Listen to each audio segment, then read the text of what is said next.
হয়, এটি বিধ্বস্ত পথে বাৰুকৈয়ে জলাকলা হয়েছে বৃহত্তৰ নীলবাগান গাঁও পঞ্চায়তৰ অন্তৰ্গত 10 নং ৱাৰ্ডৰ চন্দানপুৰ গাঁৱৰ ৰাইজক। আৰু মই এই মুহূৰ্তত উপস্থিত আছোঁ চন্দানপুৰ 10 নং গাঁৱৰ এটি বিধ্বস্ত পথত। আৰু এই বিধ্বস্ত পথছোৱাই বহু কেইটা দিন ধৰি জলাকলা খুৱাইছে ইয়াৰে স্থানীয় ৰাইজক। মই সামগ্ৰিক দৃশ্য দেখুৱাবলৈ মই সহযোগীক অনুৰোধ জনাইছোঁ। আচলতে এয়া হৈছে চন্দানপুৰ গাঁৱৰ এটি বিধ্বস্ত পথ। আৰু এই বিধ্বস্ত পথছোৱা বৰ্তমানে এক প্ৰকাৰ অচল হৈ পৰিছে, কিয়নো যি ইয়াৰে স্থানীয় ৰাইজ আছে তেওঁলোকে কণ ল'ৰা ছোৱালীৰ পৰা আৰম্ভ কৰি বৃদ্ধা সকলোৱে এই পথছোৱাৰে আহ যাহ কৰিবলগীয়া হৈছে। আৰু যাৰ পৰিপ্ৰেক্ষিতত তেওঁলোকে নানান সমস্যাৰ সন্মুখীন হ'বলগীয়া হৈছে। বিভাগীয় লোক বা ইয়াৰ যি বিষয়ববী আছে তেওঁলোকক বাৰম্বাৰ আবেদন জনাইছিল, যদিও কোনো ধৰণৰ সুফল লাভ কৰা নাই। তেওঁলোকে ইতিমধ্যে আমাক অভিযোগ কৰিছে। আৰু এয়া হৈছে নীলবাগান গাঁও পঞ্চায়তৰ অন্তৰ্গত চন্দানপুৰ গাঁৱৰ এটি বিধ্বস্ত পথ। আৰু এই বিধ্বস্ত পথছোৱাত বিগত কিছুদিন পূৰ্বে বিধায়ক চিৰাজউদ্দিন আজমলে তেওঁৰ ব্যক্তিগত পুঁজিৰ পৰা এটা বৃহৎ আঁচনি দিছিল এই পথছোৱা মেৰামতি কৰাৰ বাবে। আৰু এই পথছোৱা বৰ্তমানলৈকে মেৰামতি সম্পূৰ্ণৰূপে নোহোৱাত যাৰ ফলত তেওঁলোকে এক হাহাকাৰময় পৰিস্থিতি থাকিবলগীয়া হৈছে। মই ক'ব লাগিব অনিয়ম হোৱা বুলি তেওঁলোকে ইতিমধ্যে অভিযোগ কৰিছে। মই কথা পাতিবলৈ চেষ্টা কৰিম, ইয়াৰে চন্দানপুৰৰ ৰাইজ আছে। মই দাদা কি ক'ব, যিহেতু দেখা গৈছে যে আপোনালোকৰ এই পথছোৱা বিধ্বস্ত হৈ পৰিছে সম্পূৰ্ণৰূপে? হয়, আজি বিগত 50 বছৰ 100 বছৰৰ পৰা এইটো পুৰণীয়া ৰাস্তা আমাৰ চন্দানপুৰ এই 10 নম্বৰ ৱাৰ্ডৰ টুনটুনি বজাৰৰ পৰা এইটো পশ্চিম জাৰণীয়া ময়বালী হাউচ পৰ্যন্ত যিটো ৰাস্তা আছিলে, এই ৰাস্তাটোৰ মানুহ যিবিলাক চলাচল কৰে এই ৰাস্তাটোত, এই মানুহবিলাকৰ বিৰাট এটা অসুবিধা হৈ আছে। অসুবিধা হোৱাৰ কাৰণে মানুহ যাতায়াত বহুত কষ্ট কৰি আছে। আৰু ৰাস্তাটোত কিবা এটা আজমল পাউণ্ডৰ পৰা পইচা আহিছিলে, MLA পাউণ্ডৰ পৰা আহিছে। অহাৰ পিছতে এই পইচাটো কিছুমান কামত লাগিছে। আমি সকলো ৰাইজে লগে এইটো অভিযোগ কৰিছোঁ যাতে আমাৰ ৰাস্তাটো ভালদৰে যেনেকুৱা কাম কৰিব লাগে তেনেকুৱা কৰি দিয়া।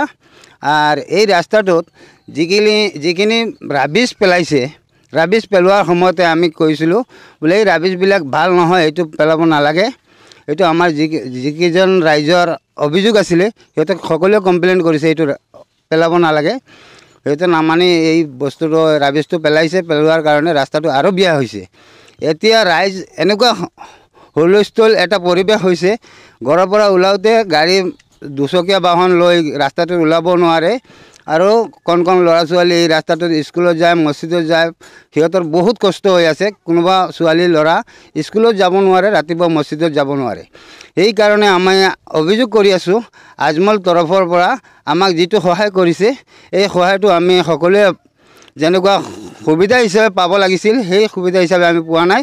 আৰু কিছুমান টকা এই ৰাস্তাটোত খৰচ হৈছে, আৰু কিছুমান বাকী টকাটো আমাৰ যিখিনি মানে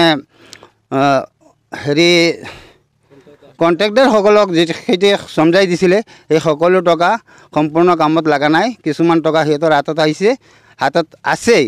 এতিয়া সিহঁতক মই কৈছিলোঁ বোলে এই যিখিনি টকা বাচিছে এইখিনি টকা দি খৰচ কৰি আমাৰ ৰাস্তাটো অলপ মেৰামতি কৰি দিলে ৰাইজটো ওলাব পাৰিব। হয়, আছিল আৰু এগৰাকীৰ লগত কথা পাতিবলৈ চেষ্টা কৰোঁ। কি ক'ব ইয়াত? সদায় মানে ৰাতিপুৱাতো 1 নম্বৰ কথা হৈছে সৰু ল'ৰা ছোৱালী মক্তবত যাব নোৱাৰে, মক্তবত লৈ মছজিদত যাব নোৱাৰে দিন শিক্ষা লোৱাৰ কাৰণে। দ্বিতীয়তে হৈছে স্কুলত যাব বহুত অসুবিধা হৈ আছে। আৰু 3 নম্বৰ মেইন কণ্ডিশ্যন হৈছে কোনোবা যদি অসুখ হয় আমি এইটো ৰাস্তাত কেনেকৈ হস্পিটেলত লৈ যাম। যদি আমাৰ ইয়াতে ৰাস্তাত কোনোবা এজন ইমাৰ্জেঞ্চি মানুহ হয়, ৰাস্তাতে তেওঁৰ ইন্তেকাল হ'ব, দিনত এই দুনিয়াৰ পৰা চিৰবিদায় হ'ব, তেতিয়া দায়ী কোন হ'ব?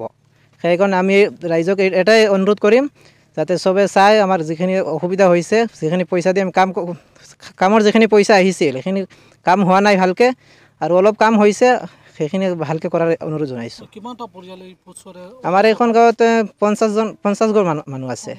50 সকলো যায়, দুচকীয়া বাহন যায়, বহুত অসুবিধা হয়। বৰ্তমান 4 চকীয়া চাইকেল লৈ যাব কষ্ট হৈ আছে।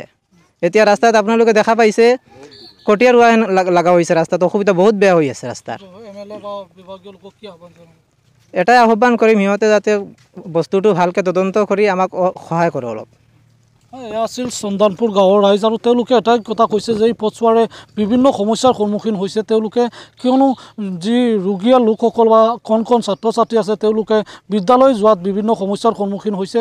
তেওঁলোকে এটাই কথা কৈছে যে অতি সোনকালে এই পথছোৱা তেওঁলোকৰ যাতায়াত সুফল ব্যৱস্থা কৰি দিয়াৰ বাবে তেওঁলোকে আমাৰ এই সংবাদ মাধ্যমৰ যোগেদি আহ্বান জনাইছে।